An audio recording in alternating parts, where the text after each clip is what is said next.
Hello সবাইকে, আশা করি সবাই ভালো আছো। তোমাদের ওয়েবসাইট ডিজাইন অ্যান্ড এইচটিএমএল যে ক্লাসগুলো আমরা ইতিমধ্যে শেষ করেছি, তার মধ্যে থিওরিটিক্যাল বেশ কিছু পার্ট শেষ করে আসছি। আমরা কিন্তু অলমোস্ট এইচটিএমএল দিয়ে কাজ করা শুরু করে ফেলছি। সো তোমরা যারা যারা মোটামুটি ক্লাসগুলো দেখো নাই, মানে আজকে যারা ফার্স্ট ক্লাস, তাদেরকে আমি বলবো তোমরা যে প্রিভিয়াস 3টা বা 4টা লেকচার হয়েছে সেগুলো একটু দেখে আসার জন্য। সেগুলো না দেখে আসলে তাহলে সাধারণত আমরা আজকে থেকে এইচটিএমএল মানে ডিরেক্ট করা শুরু করব, তার মানে এইচটিএমএল ব্যবহার করব আর ওয়েবসাইট ডিজাইন শুরু করব, একদম বেসিক জিনিস। সো এই বেসিক জিনিসগুলো বোঝার জন্য তোমাদের কিছু থিওরি পার্ট আছে, যেগুলো হচ্ছে আমাদের এই আগের যে 3টা 4টা লেকচার সেগুলো দেখার জন্য বলতেছি। সো সেগুলো দেখার পরে তুমি যদি এখান থেকে শুরু করো, তাহলে মোটামুটি একটা ওয়েবসাইট বা ওয়েব পেজ ডিজাইন করতে পারবা। সো মানে বেসিক একদম মানে এইচটিএমএলটাকে কীভাবে আমরা ব্যবহার করব সেটা মূলত আজকে থেকে শুরু হবে। সো তোমরা খুব ভালো করে খেয়াল করবা যাতে তোমাদের বুঝতে সুবিধা হয়।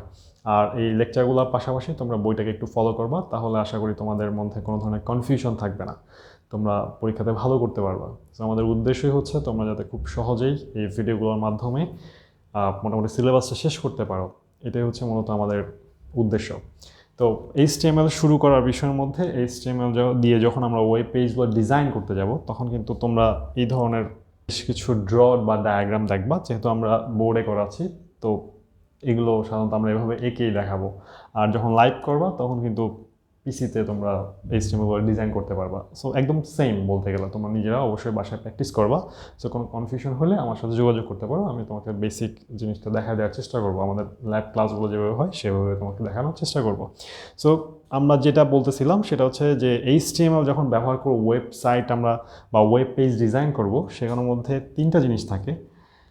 এর মধ্যে এই যে অংশটা, এটাকে আমরা বলি হেড সেকশন, আর এই অংশটাকে সেটাকে বলা হচ্ছে বডি সেকশন। এটা মূলত তুমি তোমার ব্রাউজার সম্বন্ধে বা ব্রাউজারকে কল্পনা করতে পারো। একটা ব্রাউজার ওপেন করলে দেখবে যে এই টাইপের কিছু একটা আসে। সো এই মাঝখানে যে জিনিসটা থাকে তাই সেটাকে আমরা বলি কিন্তু টাইটেল। ঠিক আছে? সো আমরা যখন এইচটিএমএল দিয়ে মূলত এই পুরোটাই ডিজাইন করব, মানে এই যে প্ল্যাটফর্মটা দিছি এটা সহ। সো এখানে কোন কোন জায়গায় কী কী থাকে সেই জিনিসগুলো আমরা জানবো। সো এই যে ছোট অংশটা মানে যে উপরে যে অংশটা, এটাকে বলা হচ্ছে হেড সেকশন। এটাকে বলা হচ্ছে হেড সেকশন এইচটিএমএল এর ভাষায়। আর এই যে বডি মানে এই হেড সেকশনের মাঝখানে যেটা থাকবে সেটা হচ্ছে শুধু টাইটেল, মানে যে কোনো একটা নাম, সাপোজ এটা পেজের নাম হতে পারে বা যে কোনো ধরনের নাম হতে পারে। তুমি আজকে ক্লাস করতেছো, আজকে ক্লাসের নাম দিতে পারো, কোনো সমস্যা নেই। আর এই মাঝখানে যেটা হবে মানে এটাকে বলা হচ্ছে বডি সেকশন। এই বডির মাঝখানে মূলত আমরা সাধারণত এই যে আমরা এতদিন ধরে কন্টেন্ট করে চিল্লাইছি, সেই কন্টেন্টগুলো মূলত সব আসবে বডির মাঝখানে। এই বাকি যে জিনিসগুলো মানে এটা হচ্ছে একটা স্ট্রাকচার, এইচটিএমএল পেজের স্ট্রাকচার। সো এইচটিএমএল পেজের স্ট্রাকচারগুলো সবসময় সেম থাকবে, শুধু এই কন্টেন্টের ভিতরে মূলত আমাদের চেঞ্জগুলো আসবে এইচটিএমএল দিয়ে। সো এটা যদি আমরা করতে যাই তাহলে আমাদের কি আসবে? সো এটাকে পুরোটাকে আমরা বলতেছিলাম যে এটা একটা এইচটিএমএল পেজ, তাহলে এটাকে লিখতে গেলে সবার আগে যে জিনিসটা লাগবে সেটা হচ্ছে এইচটিএমএল ট্যাগ।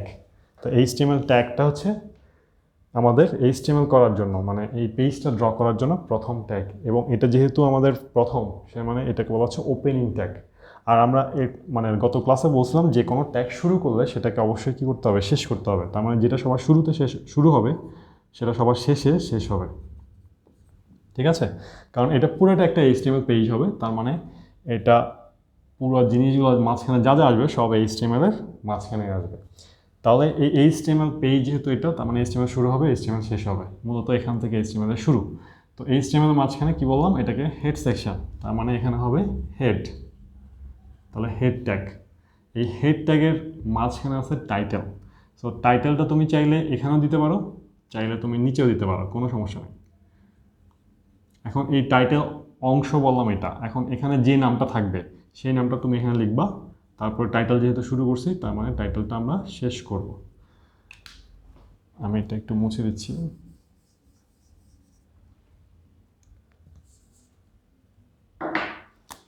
এখানে আমরা টাইটেল শেষ করব, এটাকে বলছিলাম হেড সেকশন, ছোট করে লিখতেছি আমি। তো এই যে হেড শুরু করছিলাম, এই টাইটেলটা কিন্তু হেডের মাঝখানে, তার মানে এই হেডের মাঝখানে হচ্ছে আমাদের টাইটেল।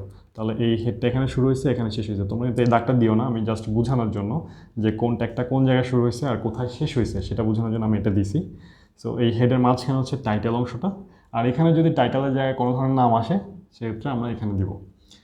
তাহলে হেড সেকশনটা শেষ হওয়ার পরে আমাদের শুরু হয়েছে বডি সেকশন, ঠিক আছে? তো বডি সেকশনের জন্য আমাদের ট্যাগ হচ্ছে বডি। তাহলে বডি ট্যাগ শুরু হয়েছে, আর মাঝখানে হচ্ছে কন্টেন্ট। তো কন্টেন্ট হিসেবে আমাদের প্যারাগ্রাফ থাকতে পারে, ছবি থাকতে পারে, বিভিন্ন ধরনের হাইপার লিঙ্ক থাকতে পারে, টেবল থাকতে পারে, লিস্ট থাকতে পারে। সো এগুলো আমরা পরবর্তীতে আসবে। সো বডি এখানে যাই থাকুক না কেন সবগুলো এখানে আসবে। এরপরে বডি যেহেতু শুরু হয়েছে, বডিটা শেষ হবে। দেখো প্রত্যেকটা ট্যাগই কিন্তু শুরু হয়েছে এবং শেষ হয়েছে। আমরা গত ক্লাসে যেটা বলতেছিলাম, ট্যাগ দুই ধরনের, যেখানে একটা হচ্ছে ওপেনিং ট্যাগ আর একটা হচ্ছে ক্লোজিং ট্যাগ। দেখো এই HTML-টা শুরু হয়েছে এখানে, শেষ হয়েছে এখানে। কারণ যেহেতু এটা পুরোটা একটা HTML পেজ, তার মানে সবাই কিছু বা সব কিছু থাকবে HTML-এর ট্যাগের মাঝখানে। আর শুরুতে আছে আমাদের হেড সেকশন, তার মানে এই হেড সেকশন এটা।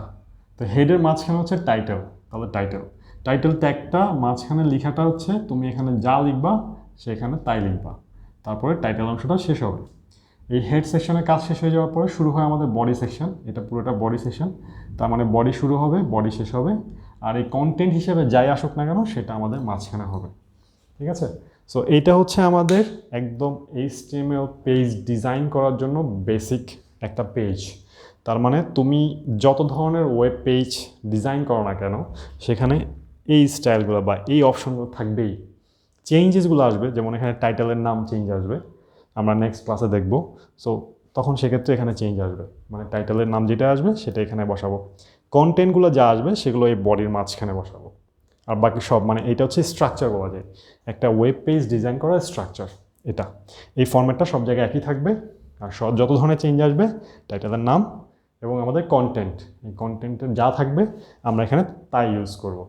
তোমাদের বইতে একটা ট্যাগ একটা অপশন আছে দেখবা, চার্ট থাকবে, সেই চার্টের মধ্যে ট্যাগের নাম আছে, ট্যাগের কাজগুলো দেওয়া আছে। সো এই ব্যাপারগুলো খুব ভালো করে দেখবা। তো এগুলো দেখলে দেখবা যে আমরা যে কন্টেন্টগুলো যা যা ডিজাইন করব সেই ডিজাইনগুলোর যে ট্যাগগুলো লাগবে সেগুলো কিন্তু আমাদের মনে রাখার প্রয়োজন পড়বে। এখন দেখা গেছে প্যারাগ্রাফ হিসেবে আমরা এখানে ড্র করতেছি, তখন সেক্ষেত্রে প্যারাগ্রাফের ট্যাগ ইউজ করব। তো প্যারাগ্রাফের ট্যাগটা যে আসলে কী সেটা কিন্তু তোমার জানা থাকা লাগবে। টেবল ড্র করব, তো সেক্ষেত্রে আমরা টেবলের ট্যাগগুলো ইউজ করব। টেবলের মধ্যে ডিরেক্ট টেবল আছে, টেবল ট্যাগ আছে, তারপরে টেবল রো আছে, টেবল কলাম আছে। তো এইগুলো আমরা কী কোন কোন ট্যাগ ইউজ করব সেটা দেখব। দেন হচ্ছে ইমেজ আছে, ইমেজের জন্য কী ট্যাগ লাগবে সেটা দেখব। লিস্ট আছে। তো সবগুলোই তোমাদের ট্যাগগুলোর নাম জানা থাকা লাগবে, না হলে দেখা গেছে তুমি কন্টেন্ট দেখে বুঝতেছো এটা এভাবে করা লাগবে, বাট ট্যাগ মনে নাই, তখন সেক্ষেত্রে কিন্তু তোমার ডিজাইনটা হবে না। এই কারণে তোমরা ট্যাগের নামগুলো শিখে নিবা, ঠিক আছে? সো সবাই ভালো থাকবা, সুস্থ থাকবা, দেখা হবে পরবর্তী ভিডিওতে। Thank you.